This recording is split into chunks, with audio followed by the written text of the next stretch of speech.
Alright, welcome back, good people. This video I'm going to talk about online marketing terms.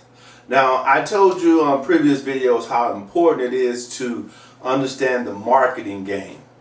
Now, a little story, a little feedback, or a little digressing. As you guys know, I'm a published author, right? I've written several books on starting a business, setting up the foundation of your business. You know, one of the books are called You, the Most Valuable Piece to Your Success. Talks about you having to identify that you are the person who makes everything go, no one else. You have to take full responsibility, no one else, and on and on and on, right? But one thing I didn't know when I wrote my first book, which was back in 2010, back in 2010, it was titled, Your New Boss Looks Like This. Can you trust them? And it had just the I segment on the cover, right? So you couldn't really identify what your new boss looked like. But it was basically designed for you to look within, right?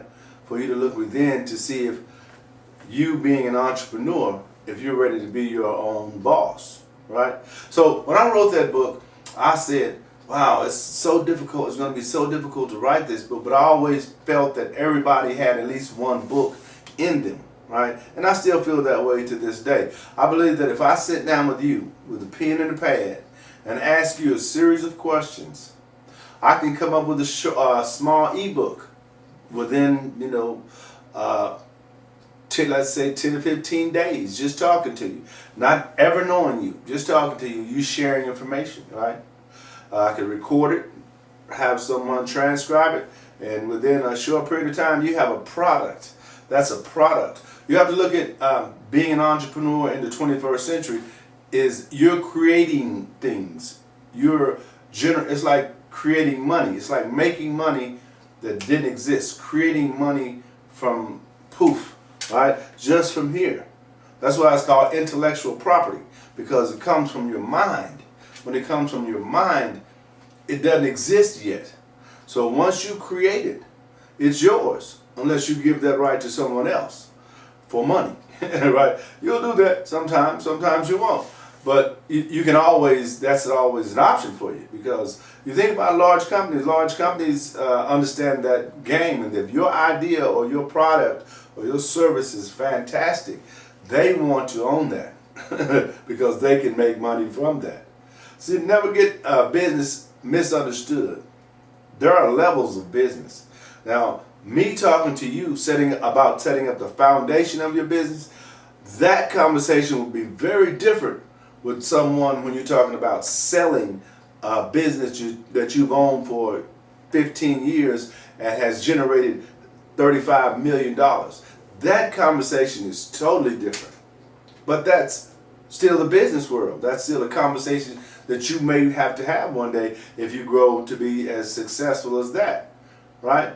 So basically what I want my clients to do is understand how things progress from start to what they would consider an efficient model that they can run. And what a business is something that you create and that you can put someone else in that position and they can do as well or maintain what you've set up, and then you go create something else, or you take that money from that investment and invest it in something else, whatever you're interested in, right? But there's a three-prong approach I like to deal with when we're talking entrepreneur or ownership, and that's real estate, small business, your own business, and investing. You need to know how to invest your money, because one of the things that happens is you're taxed differently based on certain things, and you not understanding, or even probably not even want to understand the tax relevance of money at this point. That's understandable. Don't let that run you away. But just know that when you make money, you need to be able to keep as much of that money as possible. But also that the IRS wants a lot of that money, as much as they can get, right? And there's ways of getting around paying a whole bunch of money to the IRS. legal ways. And those are the ways I want you to focus on. And if you don't know those ways, start your business. And you'll start to learn more and more about how things work, benefits you can get once you, let's say, incorporate with an LLC versus sole proprietorship or C Corp or S Corporation, right? All those are things that, will enter into your world once you start your business, right? So make that decision to do that, and I can help, right? Speak loud. All right, online marketing terms. It says, if you're like most small business owners, you spend your day providing a great customer experience that sets you apart from your competition. The quality of your service is key now that digital word of mouth is the most efficient form of advertising. To help navigate today's new world of digital marketing for small businesses, as well as outline principles that are critical for your success. Understanding the why and what will improve your marketing efforts and ability to attract and retain valuable customers. Online presence. Your online presence is everywhere. Your business information can be found online and on mobile apps. CTA. Familiar with that term? CTA. That's call to action. You knew that, right? Call to action prompts a customer to do something. For example, call now or click here for 10% off. See, those are call to action. See, that term right there moves you versus someone who doesn't know that, right? You know what that means. And there's a lot of terms, right? Many terms in line with what you're interested in. Conversion, that's a term. Conversion is the step from your marketing effort to a customer taking action. A conversion could be an email or a call, but most often a direct purchase. Remarketing. Remarketing is following up with customers that have interacted with you or your marketing before.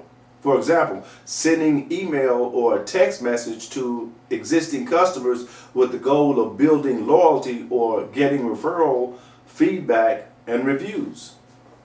Referrals. Referrals are new customers that have been directed to your business by other customers or companies. You knew that, right? CAC, are you familiar with that? Customer acquisition cost. Ever heard that?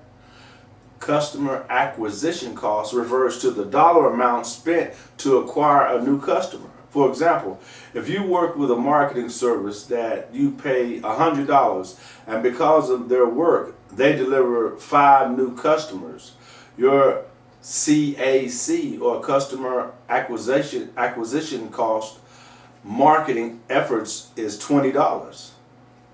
Have you ever heard the term CLTV? Customer lifetime value. Customer lifetime value is the dollar value of a customer relationship based on the total profit you expect to earn from that client over their time with your business. CRO, customer rate optimization. This is an important aspect of online marketing because it helps marketers understand how effective their call to action are on a website or a blog. See, there are a lot of terms that you'll have to learn, and I don't want to scare you away with that. Some you will already know, others you will learn and you will practice, right?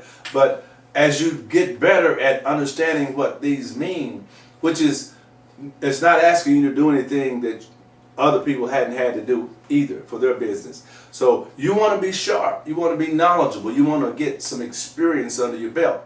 And you want to do that as quickly as possible because doing that allows you to service more people because you're able to market to more people. You're able to understand how to get the word out about what you do, who you are, how to get in contact with you, what to do once someone contacts you, and then you have a process or a funnel, if you will, that they can go down, and then before 3 or 4 levels, they're receiving an offer to purchase something, right? That's what you want to create. You want to create that experience for your customer, and you want it to be a good experience. You want it to be smooth. Now you've gone to places online where you wanted to ask you for your name and your email address, you put that in, and then ask you for something else, you put that in, and something else, you put that in, and then you get frustrated because it's too much information that they're asking for what they're giving you, right? You might be receiving an ebook, and they need 3 or 4 query boxes filled in. No, that's too much, right? But if the experience is smooth and quick and easy, we're more likely to be engaged, right? So be mindful of that. You're online just like you would be requiring customers of yours to be online. So you're a customer and a client, right? That's the way we would all be, that's the way we are going through life. When I buy something off of Amazon, right, I'm a customer. When I buy something off of eBay, I'm a customer. Just like when I sell things online, they're customers, right?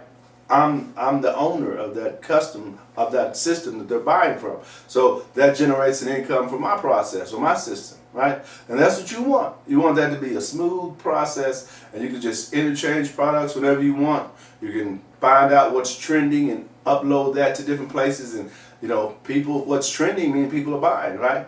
This is a business. Business is a for-profit organization.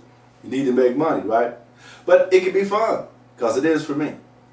My name is Larry James. My company is Speak with Larry. Don't forget to share these videos, like these videos, and I'll see you on the next video.